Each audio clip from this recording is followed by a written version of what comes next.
Hello and welcome to Friday, Manx.news and NGFM's weekly plod around the news in the famous words of Sam Turton. So this week we're going to bring you something a little bit different. There's three of us and we're on camera and we're in our studio. So Sam, do you want to tell us what we're doing here? I'm not really sure. I don't like it. It's different. I mean, I quite like sitting in my kitchen recording this. This is all a bit bizarre. There's cameras. I don't know if I'm allowed to vape on camera or not. I've got Pepsi Max just to keep myself sane. But yeah, we're here, and we're also joined by the missing Gallagher brother. That is Juan Turner. Go on, Juan. So you've had your little 5 minutes of fame over the last week or so, haven't you? So we thought, why not play into this a little bit and let you have a little spot on our podcast, which you like to say is your podcast. And you cried about the fact that we had banned you from it. We hadn't banned you from it. We just don't always trust you on it. You uninvited me, and I'm highly suspicious as to why. I mean, apart from working the equipment, because you don't know how to do it, I don't know why I'm here. Before you say that, I do believe less than 5 minutes ago you were just on the phone to Will McCartney asking him how it all worked. All right. Let me just make a note of the time code so I can edit this bit out. So go on. Well, you sit there saying you're driving the desk, you're doing all of this, and actually you don't know what you're doing either. You're just blagging it through life. But the reason I wanted you on, I think it was a bit of a random thought last night, wasn't it? I was sat there and I was like, do you know what? We need to take this to the next stage, lads, because JP has cried multiple times over the fact of the audio quality when Sam and I are both in our kitchens doing the pod. So I thought, do you know what? Screw you, JP. We'll do it in the studio. We'll bring in Juan so he can extend his 5 minutes of fame. And that's what we're going to do. So have you got like a list of people you want to, just put in their place? Yes. Mainly I want to start with you for saying that you were banned off your own podcast, which is actually mine and Sam's love child, is Welcome to Friday. Has that been upsetting you? Well, it's not so much that you were uninvited. You just weren't invited. Yeah, you were never invited in the first place. Right. Is that not the same thing? No. Well, I was early door, when we first launched it. I seem to remember I did one with each of you, and I think there were quite good listening figures. I think we got up to maybe double figures on one of them. I think we may have had to have just altered that a little bit so you didn't cry yourself to sleep. But actually, they plummeted. They were rock bottom. So yeah, we wanted to call you out on that. And then also... That's the audience plunging as we speak. The other bit, which we heard you say, was how Manx.news keeps you so busy. Oh, you're talking to my appearance on What's the Skeet? Yeah, I don't actually know what that is. I just saw something on Facebook. I wouldn't possibly listen to anywhere else. But yes, I heard you say that and I was like, oh! And maybe it's the fact that it was 1:30 in the morning and I was waiting for the boat back from Belfast that I was also a bit tetchy. But when I heard... short of something to do then. Yeah, oh yeah, I know, absolutely. I needed to kill that time and that seemed the way to do it. And I was like, is he taking the piss? Do you do all the news on there, Juan? On where? Manx.news. No. You made out that you were very busy with it. It's all the glue that holds it together. What are your thoughts on this, Sam? I think you two maybe need to go to some sort of couples counselling. That's why we don't do radio shows together anymore. I think most of the listeners are more intrigued by the massive report done into the structure at Manx Care.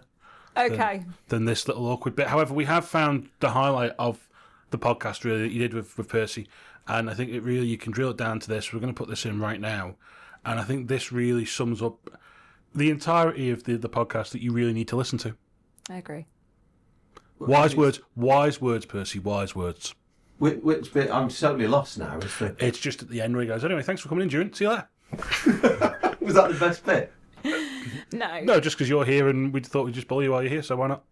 Well, yeah, but I mean, I think one of the things that always makes me laugh is that he'd put a couple of clips online, and it was obvious that there was a couple of cretins that were having a go at me, and it was obvious they hadn't actually watched the podcast. I have told my mother not to do that, by the way. It wasn't Mrs. T, I can assure you that, and I'm sure she's very nice anyway. So, but no, they'd obviously heard a clip and had gone off down a rabbit hole, so I had to obviously school them, didn't I?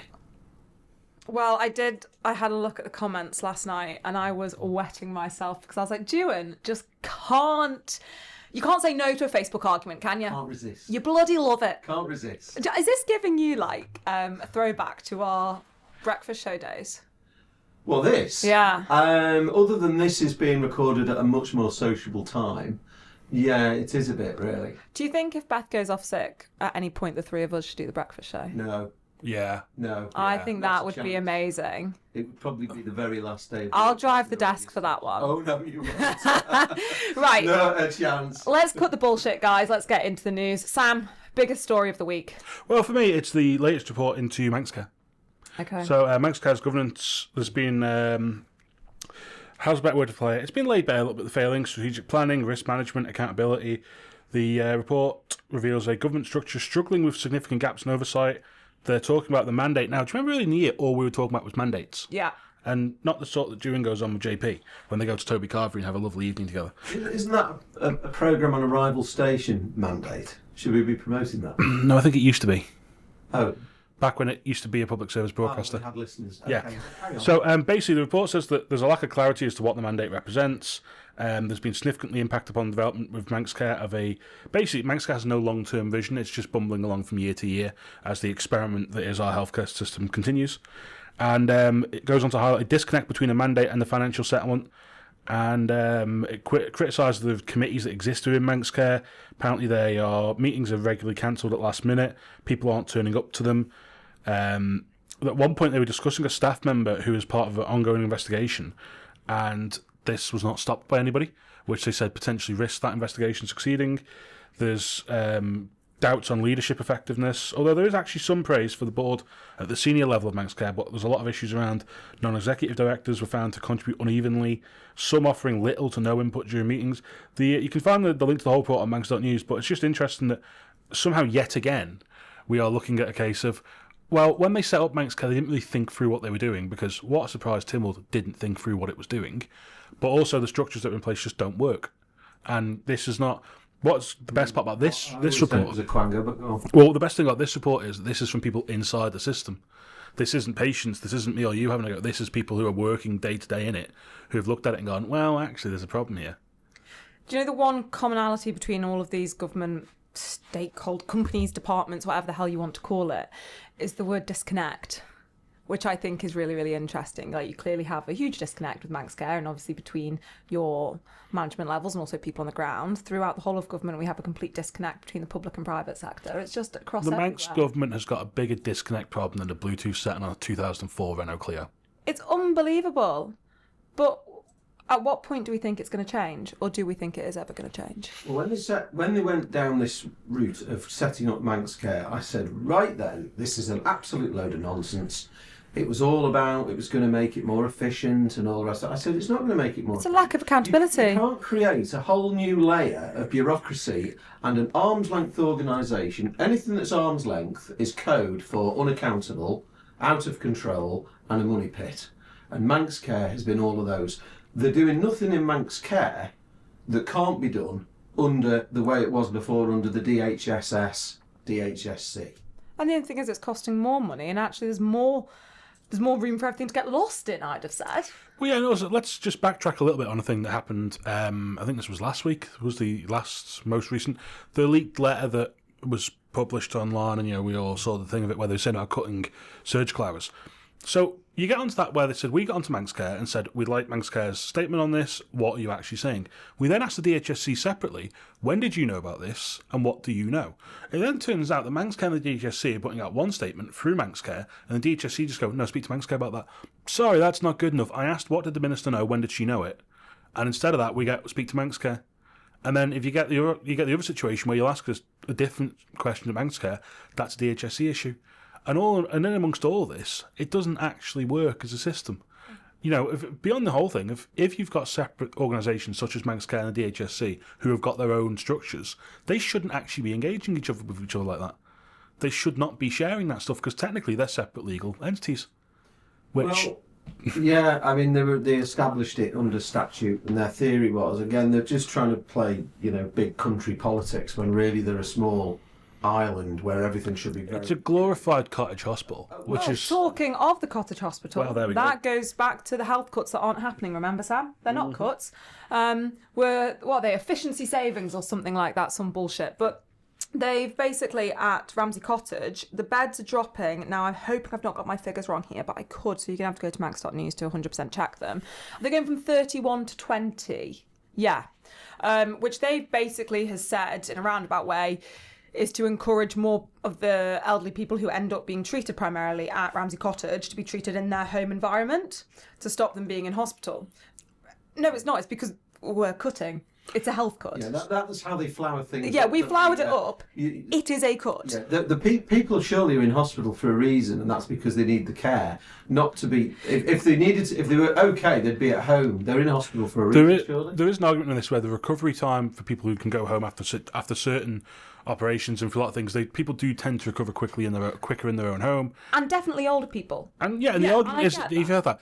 Unfortunately, having spoken to somebody who I can't really say what their job is because there's not that many of them, but they were saying that speaking to people within that department, there are concerns amongst people around like district care assistants and nurses going into people's homes to sort of check how they're going after they come out of Ramsey Cottage. We're like, well, it should work, but we're only 1 or 2 people being off sick before we start going back onto the bank system, and there's a little bit of a concern around that. So it's one of them where like I actually do think this is a positive in one sense. Obviously, people hear bed cuts is a problem, but I think that the thing of getting people back into their own home quicker is a positive. That's always a positive. It is a positive, apart from when you chuck them out too early. That is the only thing. And from personal experience, watching my grandparents go through it, they chucked my grandpa out far too early because it was around Christmas time and they needed the bed space. And in my opinion, that was one of the things that was one of the most detrimental things to his later life. Sincerity over it. It's not about we think it would be better for people in their own homes. They're thinking of money and they're thinking of their. And the thing is, which is also hard. You don't blame the frontline staff for this. You don't blame the doctors. You don't blame the nurses because they are doing the best that they can with what they've got. It's a complete management issue, and the fact that the money is being spent badly, really. It's hemorrhaging money. It is hemorrhaging money, and the question is why. Especially when I think we touched on this the other week, didn't we? How the extra 20 million came from it was the income tax, wasn't it? Yeah. And how health has a 15 million overspend. Mm-hmm. I still, for the life of me, cannot understand why we haven't taken 15 mil out of that and put it into that, because you should only ever invest money if you can afford to invest money. But we essentially have. That is basically, in one essence, the money's come in, the government has spent it on that. The bigger issue of that is that, this whole thing about people should get the money back, I think that was a completely ludicrous idea personally. That's not how government works. No, it's never going to work. But I don't think it was a serious thing. I think it was just to prove the point that about their budgeting, that they shouldn't be taking that we don't want to go down that's a separate subject, but I wouldn't say that it was to make a point that they shouldn't be creaming off all the money from the public and then ending up with a big surplus and saying, well, we'll load that anyway. Because government should only be taking off people what they need. Yeah, and also it then begs the question, if we've had that extra money, why do we need a health levy being introduced? Everyone's against it. Yeah. It is remarkable. The public consultation on it was basically, we're doing this anyway, so sod off peasants. But it's criminal. I think there was. This is where, to me, again, the government needs to have a wider conversation about basically national insurance is a lie. It's income tax, just under a different banner. You'd be better off scrapping national insurance entirely, creating an income tax structure which actually works, chucking the health levy in with that. The problem is the Manx government does not want to be in a situation where it says, oh, by the way, we actually charge 32% income tax. Yeah, but they shouldn't. That's gerrymandering the figures. They shouldn't actually. Yeah, but at least it's a bit more open and honest. They don't need extra money. There's too many of them. There's too many of them in the government, full stop. If you're running a business and you've got loads of people that are doing nothing that's delivering any service, like Charlie mentioned, the nurses and the doctors, they're obviously the frontline staff, and it's the same if you look at other departments, like the DOI, where you've got the people actually on the tools, as I call them. But they're the ones they get rid of, and they're the ones that they sort of miser over the pay awards and all the rest of it. And we can get into pay awards because I've got a view on that. But the point is that they impact the workers that are doing the job, and it's like the old phrase that's politically correct anymore. You're allowed to say there's more chiefs than Indians. Well, I've just said it. Everybody knows what that means. There's more chiefs than Indians, and that's the problem. So all this about, them going on about, well, we need to raise money for public services. You're not providing public services. You're employing a load of bloody people that are paper shuffling and creating bullshit that doesn't serve people. This is the whole problem I've got with it. They don't need this health there. They need to just go and cut their cloth. Well, that's what we say most weeks, isn't it? Really, in a less aggressive tone. We basically just. Pissed off with I know. And everybody else is. They're fed up being hammered. No, I agree. I think everyone is, and I think this is also something we've covered quite a lot. Is the fact that actually, you're not anti-paying tax if you're seeing a good public service in return. But we're not even seeing, a mediocre public service. We're seeing a shockingly shit public service. That's the point I was making. I begrudge the way the Manx government have pissed money up the wall over the last 5 years, and this administration has been shocking. You've only got to look at the Liverpool land. I begrudge every penny I give them. And you could say, oh, well, that's terrible because, you've got teachers and doctors and nurses. Yeah, we know that. But on the broad issue of the way they treat our money, look at this 20-mile-an-hour thing. Hundreds of thousands of pounds being spaffed up the wall again. They just cannot be responsible with our money, and this is the problem. And yeah, I'm peed off about it. Well, talking of teachers... Well, actually, do you know what? Before we go on to that, Manx Care, let me have one final thing on Manx Care, which is actually a positive story. Okay. And then we can have a quick break and then come back to teachers. So this week, Manx Care paid tribute to Amanda Dawson, who is the lead nurse for Integrated Sexual Health Services, who's retired after a pretty astonishing 50-year career, really. It's a good stint, that, isn't it? It is. Not all on yarn. She started off at Bradford Royal, trained in Jersey, moved to Yarn in 1996, where she became the Yarn's first dedicated sexual health nurse in 2000. Around that time, actually, the Yarn had a HIV outbreak, which it's really there's a good interview where she talks about how that was managed. So you can see more of that on Manx.news. But yeah, just congratulations to Amanda. Well-earned retirement, really. Look at that, a member of frontline staff who's been doing a bloody good job. They're the people that we love in the health service. Yeah, and they're the people that they've not been succession planning and training up new good people like that. The Isle of Man government's lost a lot of really good people over the years, and what they've done is they've replaced them all with bureaucrats, paper shufflers, and people, and that's why they end up getting consultants in all the time. Because in the old days, not so long ago, people like the lady we've just paid tribute to did the work. Now they get somebody in on the same wage and they don't know how to do the work, and they put it out to consultants to tell them how to do the work and write reports. It's an absolute disgrace, it really is. And on that note, I think we should take a little break.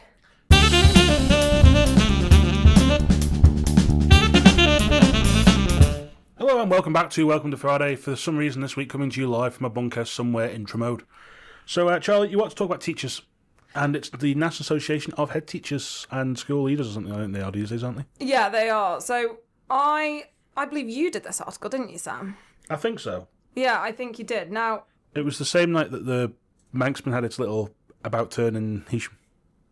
Was it? Yeah, it was the same day. It was because I'd emailed the Steam Packet earlier in the day and then got an email through at 5:01, and I was already on a horse at that point, and I was like, well, what am I meant to do? So thankfully you took the reins, and then the breaking news came out about is it industrial action from the NHAT? Yeah. So talk to us about it. So basically the NHAT, this is a bit of a weird one, right? The actual dispute itself is more about the treatment of members. Now, I know from speaking to people who are senior leadership in schools I'm trying to think of a way of phrasing this. Actually, they know their way around an education system. They are senior leaders within certain schools who are actually very against this, okay, and say that this has been driven by a small number of people. However, there has been a ballot, and that returned a 69% approval for those who did vote. And we haven't actually got to figure out how many people voted in that, which is always a bit of a shame. But basically, it's not even a dispute about pay. It's this thing about standing up for safety and dignity and fair treatment of members in the face of disgraceful treatment by the Education Department, which may well constitute unlawful conduct. And we've never really been able to get to the bottom of what this is all about. Sounds very flowery. What's this all about? It's been bubbling away for a while, hasn't it? Yeah, it's a difficult one, because if you know what situation this is about, you kind of know what this is about. but we can't say what this is about because Stop talking in Do you know what this Yeah. is? I've This got is absolutely no idea what we're talking Yeah, about. this is absolutely a Taylor Swift like Easter egg situation. yeah, it's the problem with this story is that the way that what this started off as is not now what it is about. Right. And Well, I'm completely in the. I mean, Yeah, why it's are a we, very- We can't talk about it. Why are we talking about it? because what the thing that we don't know enough to talk about really Right. is what has led to this industrial action. Now we don't even know what state this industrial action is going to take. We don't know if it means the head teacher is going to walk out on the first day of school, or whether it means they'll go to work to rule or something. We don't know. So there's a whole segment where we've learned nothing. Well, if you want to start a rumour about it, Juan, we're more than happy to hear it and potentially spread it. Well, I'm not interested in teachers. I mean, Your daughter's through school and that's it. Not your problem Still, anymore. I mean, I particularly think that she learnt a bit in primary school, but I think the secondary school was an absolute shambles. See, I was very lucky in secondary school. I had who I believe the best head teacher on the Isle of Man, and I think the best head teacher the Isle of Man will ever see. Can I guess? Go on, take a guess. Was it David Trace? It was David Trace. Yes. I And do like David Trace. He was. I can only look at my secondary school experience and go how lucky I He was. hated you. He loved me. See, I was never taught by him, but I know him sort of like away from school sort of thing. brilliant chat and man. Stuff. I always like Ian Cartier, who again was someone I was never taught by, but I always come across him through like when he used to be the planning committee and all that. Okay. And he used to be head of, when it was Douglas High School, and then I think Park Road and all that. And See, it's not in my jurisdiction, babe. Yeah. No. yeah, he was down at Park Road and St Innings, I think, in the end. But yeah, so yeah. Yeah, I can't. Well, enough reminiscing about school days. We've done our shout out to David Trace, best Yeah. master that Yeah, anyone will ever he's, see. Super guy. So what else has been going on? Oh God, do you know what we haven't spoken about? The Royal Show. Obviously, Well. I was missing in action. Oh right, yeah, I you w- were, yes. Yes, we had to get another version of me in. Took me 5 hours to realise it wasn't you. I know. It's when Bev started going on about Arsenal, and I was like, wait a minute, Charlie doesn't know anything about Arsenal. They bonded over that. They Did bonded you? over football. Yeah. Wasn't the same value. So who do you prefer? As if you would need to ask that. Just tell Charlie to, because we haven't got time for As this. if you would feel the need to ask that question. Oh no, I thought Beth did a really, really good job. I watched them, obviously. I was in the middle of a wedding ceremony, just flicking my phone up, having a quick skeet through, and You're like a sort of green-eyed monster going, oh, hope she doesn't do a better job than me. and see, I knew that wasn't possible. Yeah, so I suppose really the only place to start with this is we've met a TV icon, You did. and JP was very excited. Now go on. And so you should have seen them, the pair of them, after this after it was edited right, and it's going out on the Facebooks and the socials. Him and JP are both still going, that's Noel Edmonds. Were they literally like teenage girls throwing yeah, like it was- bras and nicks at stage at Justin Bieber kind of situation? JP did actually at one point throw his underwear at at Noel Edmonds. I can tell a really embarrassing story, actually. I don't know whether I don't know whether I should. No, if you've mentioned it, you have to talk about it. Okay, I have. Noel Edmonds, I mean, a lot of us grew up watching Noel Edmonds, and he was, for those of us of a certain age, we remember when he was on Saturday Morning Kids TV with Keith Cheggers, John Craven, Maggie Philbin on a programme called Swap Shop, right? Look, Charlie's looking at us and he's going, what on earth are you doing? John Craven's the elderly chap on Country File. Yes! Oh, that's the okay, thing is, he was so okay. young back in those days. And it's like everybody knew the phone number for Swap Shop because the BBC obviously had one phone-in number. And I can always remember being really confused when I stayed up late one night and Crime Watch was on. It was the same phone number as Swap Shop. And anyone who remembers it will know the number was 01 811 8055. And it was on the front of Noel's desk, you see. So I grew up and I can remember crying because Noel's show was coming to an end in 1982. And the reason I was crying was because my mum and dad made me leave the house to go and do some shit. Question. Wherever they Weren't were. you already 32 in that year? No, I wasn't 32, thank you very much. And I can remember being in the Islander Chippy, right, which obviously is still there today, and they had a telly up in the corner. And I can remember being in there with my mum and my dad getting lunch, and it was the closing credits of the last ever Swap Shop. And I'm thinking, I've missed it. And yeah, but then I found out that we'd actually set the video recorder. Tom, I was able to watch it back. Fortunately, That is a happy ending. Fortunately, Maggie beat the Argies that year, so he was relieved very quickly afterwards. He was back on top form soon. Yeah, well, that was tea time telly. I'm more interested in that now, that history. But yeah, the Falklands War was on the telly in the evening. Swap Shop was on in the morning. Right, okay. Nobody has the clue what we're talking about. No, you're talking. So we met We met Noel. Play the interview with Noel. So we met Noel Edmonds, and the result of that was that Juan supported the Falklands War. How did we link to the Falklands War? I'm not really sure, but anyway, for now, let's play the interview with Noel Edmonds. Right, come on, Beth. Come on, we can do this, Beth. We can do it. We can Heading do towards the end of the first day, and look, you've already got so much energy still. I love it here. Always. I just absolutely love it. This is what life's all about. People smiling. You know, I call it the Smiler Man. You do? I love that. Well, because it's justified. You know, there's people here, families here, everybody here, just having a good time. Yeah, absolutely. I know it's obviously not your first time in the island. What obviously? What you here in the first place, and what keeps bringing you back, apart from the smiles? Well, thankfully it wasn't that ferry that brought me here in the first place. Yeah, probably for the best. That we won't talk too much about that. Don't go there with the ferry. I came to visit friends, and I realised how little I knew about the Isle of Man, which is stupid considering that I used to live for so many years just across the water there. And I probably had the wrong idea about the Isle of Man, and then I loved it. And then I came back, and this year I came back for the TT, which was fabulous, and people were so friendly, and we stayed. And we're going back to our home in New Zealand in a few weeks' time, but we will be back, and that is not a threat. We don't take it as a threat. Small but mighty is the island, that's what I'd say. Exactly. And I know you I know that you are very much into animals, into agriculture, British Horse Society, your daughters ride too, right, if I'm right in saying. So any kind of standouts of what you've seen today, anything that you're looking forward to tomorrow, if you're going to be with us tomorrow as well?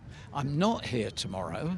Unfortunately, I have another engagement, would you believe, on the... It sounds very grand, doesn't it? But I have been invited somewhere else tomorrow.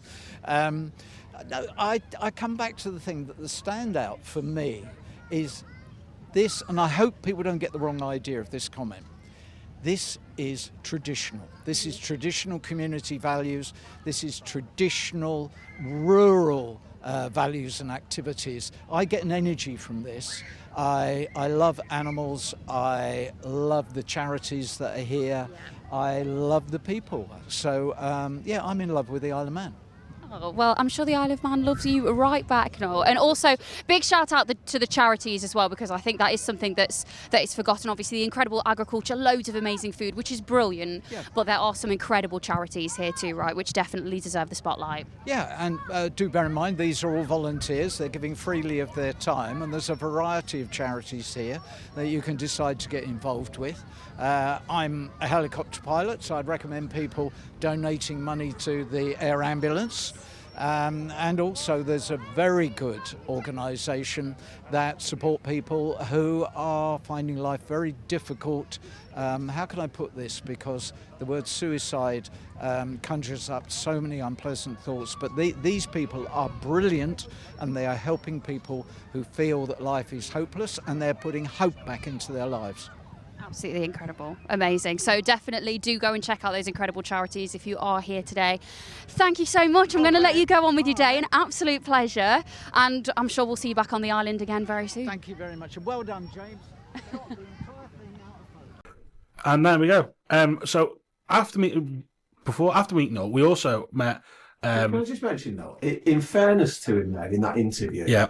He was very positive about coming to the Isle of Man, and just heard he said about he had totally the wrong ideas, and he's been around a lot, and I think he was genuine about what he said about the event and the Isle of Man and the people. In all fairness to Noel. Absolutely. I mean, to be fair, every stall he went past, if someone said hello to him, he'd go and talk to them. He went into the craft. He was in the craft centre for about 20 minutes. He gave people time. Chat to people. Absolutely, yeah. And We have an interesting relationship with celebrities on this island, but I think that he's probably at the right level of celebrity where people are like, oh, he's actually like, that's very cool. And so yeah, you know, he spoke to everyone who wanted at that time, and we found him once, and we said, "Oh, we've got this stage where you come and speak to us." He said, "Oh no, I'm not doing it on stage, but if you come find me again, then great." So we went and hunted him down, and found him, and did that. And yeah, it was nice. I mean, ITV weren't allowed to interview him because they've tragically just cancelled what I thought was a very good series, which was His Life in New Zealand. So Josh Stokes is getting a shout out today, and unlucky Josh. Joshua Stokes was blacklisted. He is. Go on, try to do that. Which I felt guilty for because he was the one who told us that he was there. Oh, poor Josh. Poor little thing. Yeah, I innocently said to Josh, I said, "Oh, you know," because I was stuck doing some production back at our base, and I just said to him, you know, "Oh, if you could go and get him, that'd be absolutely great." And then he come back and he said, "Oh, I didn't get around to asking, can you come to you, because he's blown us out of the water." I said, "Right, don't you go look for him then." Can I also just point out, I can guarantee if I was there, we would have got him on stage. Probably. It was Charlie Charm that was missing. Oh, here we go. So the only other thing, I mean, there's videos on our YouTube which you can go look at from all the different people we spoke to. The other one I really just wanted to mention quickly was the young farmers and the sheep shearing. Yeah. So they held that earlier in the summer at the bridge in Laxey. They raised over £6,000 for the Farmers Benevolent Fund, which you know a bit more about all this, Charlie. Come on. Oh gosh, you're really throwing me on the spot here now. So basically, is it called the Agricultural Benevolent Fund? Yes. Yeah. That's what it's called, isn't it? And I'm not 100% sure actually what it is, but it's a big agricultural charity basically. And they held the speed shear at the pub because it was in memory of Rob Kissack, who sadly died in December. And Rob's dream was to have a speed shear at a pub, so they really made that come alive. And yeah, it's just really lovely that they raised so much money for it, and they all had such a good time in memory of such a wonderful person. Yeah, so we've got, I mean, you can see a bit of sheep shearing going on now, and we've got, interview with the guys who organised it and raised the money in his memory. Lucy Parsons. Dylan Groom. So guys, just tell us, first of all, how was all the money raised? We did a charity speed share down at the bridge in Laxey, where we just had a few of our shearers from the Isle of Man see how fast they could shear sheep. We got all the people down from the farming community in memory of Robert Kissack. It was just a great event. We had a Mellior after that later on in the evening, just to raise a bit more money in memory of him. And how important was that for you all to come together in memory of Robert? Well, Robert was a good friend of many of ours, so we thought, what could we do to keep his name going? Because at the end of the day, he was a big part of the young farmers on the Isle of Man. So myself, Lucy and Finn thought, right, he always had this dream of doing a speed shear in a pub. So after a lot of head scratching and organising, we were right. Thankfully, Tess from the bridge, massive thanks to Tess. She said to us, yeah, let's get it done. So it was all a bit lastminute.com, but you speak to anyone about it, they said it was a great event, and it brought everyone from the community together. Everyone came down and had a great time, and like we say, good amount raised for charity. Like I say, it is a fantastic amount of money that was raised, £6,268. What will that be going towards? So it's all farmers who are ever in need of money. The Agricultural Benevolent Fund is there to support them. So through snow, through hardship, like if anything happens to the farm where they lose some animals, they've got the Benevolent Fund there to fall back on.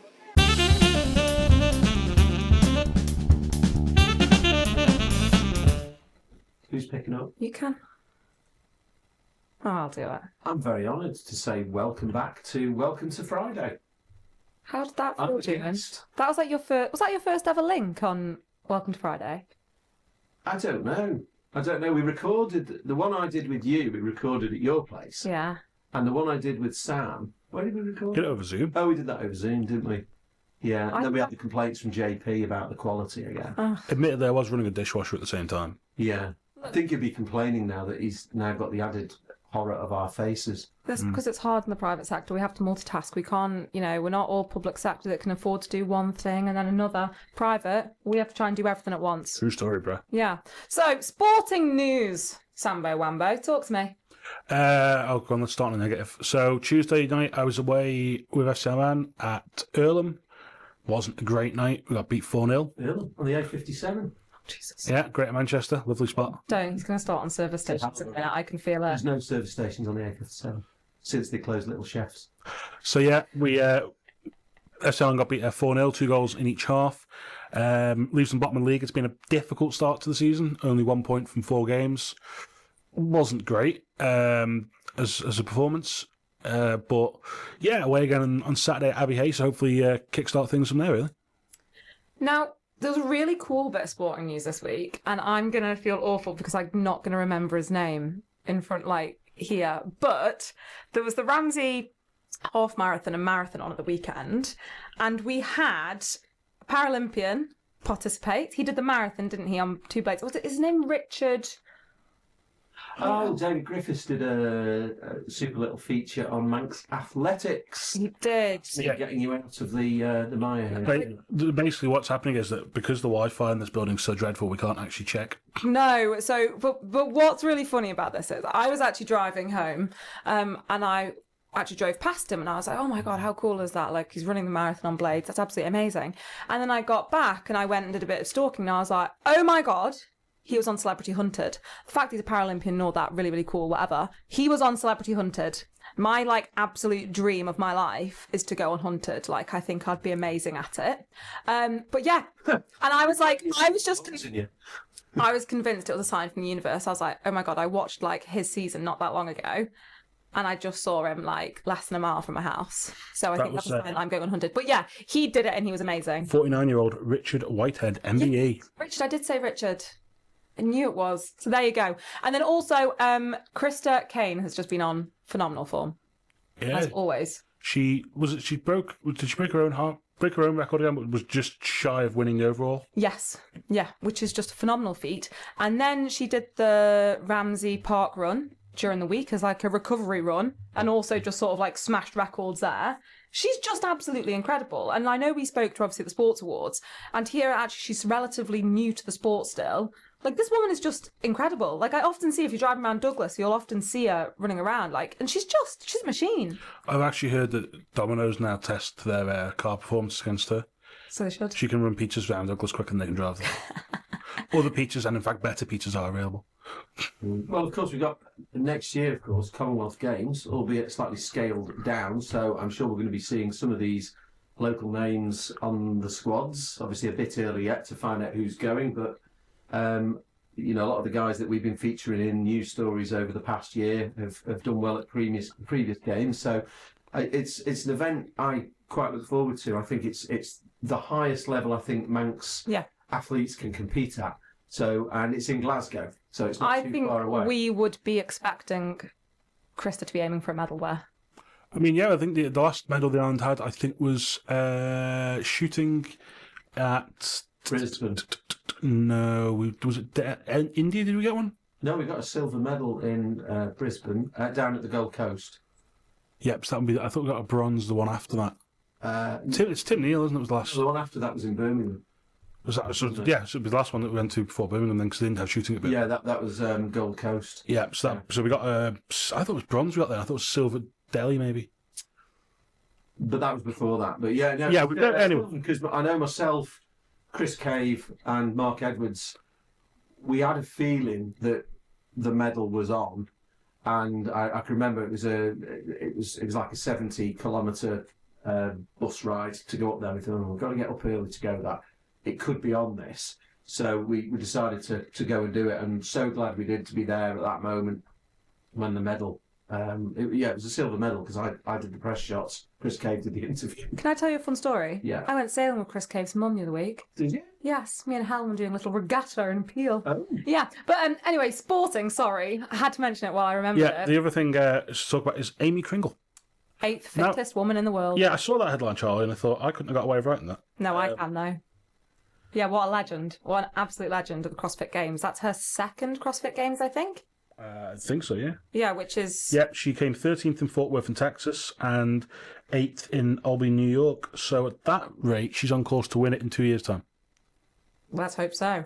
I'm sure she'll be aiming for that too. Because the woman that won it this year, I think she's won it for like 7 or 8 years. I could be wrong with my timing there, but yeah, no, amazing. For Amy, who is still kind of like just starting to get way in there. 26, I think.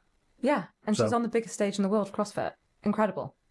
Yeah, and the only other thing really I want to touch on in sport is the hills will soon be alive with the sound of screeching tyres and roaring engines as the MGP and Classic TT return.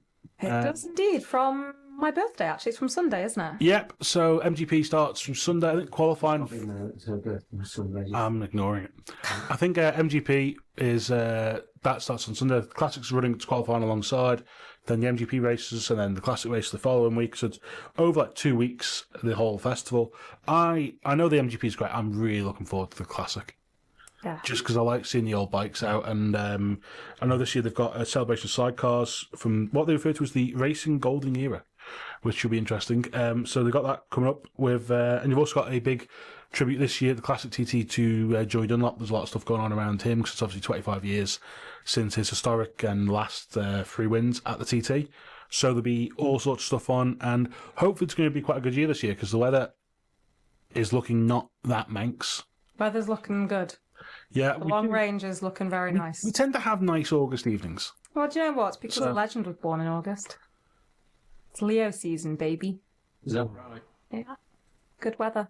It's always lovely. Lovely. Yeah, Manx should be good. Should be good fun. Mm. Have you got anyone you're watching out for? Oh, well, it'd be good to see, obviously, Nathan do quite well. I mean, I suppose we have to sort of bring Dean in these days because he technically does live in Laxey. So, I mean, he does live in Laxey, so... Are we going to take him now? Like, are we claiming him or not? Well, I know there was talk about this during TT where they went, how many TTs does he have to win before we just start playing the Manx National Anthem at him instead of the British one? I'm not prepared to claim him yet because Locate Isle of Man have used him. That could be controversial. No, we know because we know we shouldn't be playing the Manx National Anthem anyway, blah, blah, blah. Who cares? Move on. Right, so... Anyway, JP's with me on this. I don't really care about... You should play the anthem of where their track licence is issued, and of course, if you've got an ACU one, it's Britain. Nobody really cares, though. That would upset. So, are we claiming him yet, or are we going to give him another few years and then we're claiming him? No, I think we have to give it a few years yet. I mean, at this point, he's a come over, he's not a stopover. Yeah, but he is a very proud Laxey man now. Yeah. He's from Yorkshire. Yeah, so I don't know really. I mean, that's probably why I settled in Laxey. Why? Because it looks a bit like Yorkshire. Do you think? Yeah, a little bit. Does it? Doesn't look like the middle of Bradford, darling. It's got a nice, but that's good. Well, that's, I mean, yeah. Nowhere looks like the middle of Bradford. But, Thankfully. But I think northern towns are really... No, Bradford's had a bit of a renaissance. They've had a bit of investment in there, but... I spend a lot of time going around northern towns and... Very few of them. Meme Academy, life in a northern town. Yes. Classic song. Yeah, which has that bizarre chorus of away for no reason. Anyway, so yeah, we're not claiming Dean yet, not yet. But yeah, obviously we've got Nathan's going to be in, we've got Miggy be in as well. So yeah, it's be fantastic to see how the Manx get on, really. And I'm going to be watching out over one visitor as well. One of my very good friends, Don Gilbert, is coming over, so he's racing. So good luck to Don. We've got all the Manx ones covered. I feel like Don deserves his little moment in the spotlight, so we're giving it to him. what crap town's he from? Oh, South England somewhere. Oh, crap then. Yeah, he's a southerner, so I don't even ask questions. I just go, shut up and do the accent. For Gap, so we're not interested in down there. I think It's that. anywhere south of like Oldham really is a bit too south for me. Fulton. Yeah. Oh, nothing wrong with Oldham. This is always the thing, when Scotland was looking at going independent, I was like, I think North of England probably were happily going with it. Do you know what? We actually have never spoken about like the old Scotland wanting to go independent on here. We're not going to start that right No, now. not today, not today. 38 minutes in, and I still haven't a clue why I'm here, to be honest. I don't know. We just kind of want to spice it up a bit and just let you have like a few more like. Let me put it this way. The Premier League's back on Friday night, right? Yeah. Liverpool are playing at home to Bournemouth to kick off the season. So on the Liverpool coach, right, there'll be the players, there'll be the manager, there'll be the whole group, right? And at the front of the bus is the driver. Right. And no one knows who that is. Right. You're that driver. You know what? No, the only reason I want to bring you in is just for you to when you go on other platforms and say, "I'm so busy with Manx.news, I'm doing this, that, and the other." I've been brought in for a ball. You're brought in to be like, okay, yeah, have a little bollocking, come and do what we do. Public humiliation. Yeah. And if Percy wants to come on to our podcast, he's more than welcome. And we can ask him what's positive about the Isle of Man. Yes, yeah, bless him. He tried to ask me, and I tried to turn it round, but I think let's be really honest here, and I'll go back to what I said. The Isle of Man is a beautiful place, fabulous place. It's just the way it's run. Yeah, it's crap, and I think, and everybody's getting fleeced.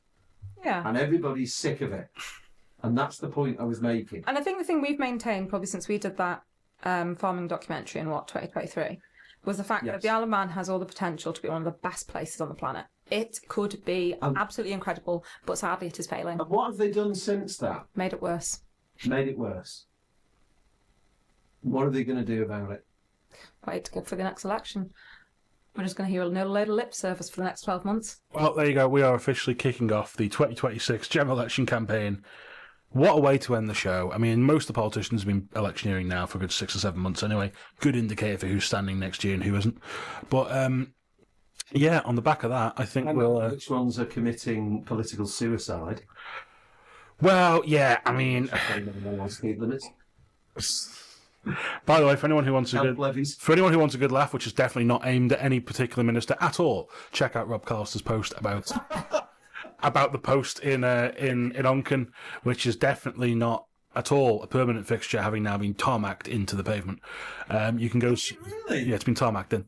Yeah, that was going to be moved. Apparently, now it's been tarmacked in, so I'm looking forward to that one. Oh, wow. So, I had no idea it was actually tarmacked in. Yeah, it's been tarmacked in, which is why someone spray painted the Haywards Folly sign. And then, but I thought Rob Carlister's thing about I would have gone on Facebook and posted pictures of me putting flowers next to it was one of the most cynically funny personal digs I've seen in a while. But then deny that it was a personal dig, I thought was very spectacular. Get Rob on here at some point.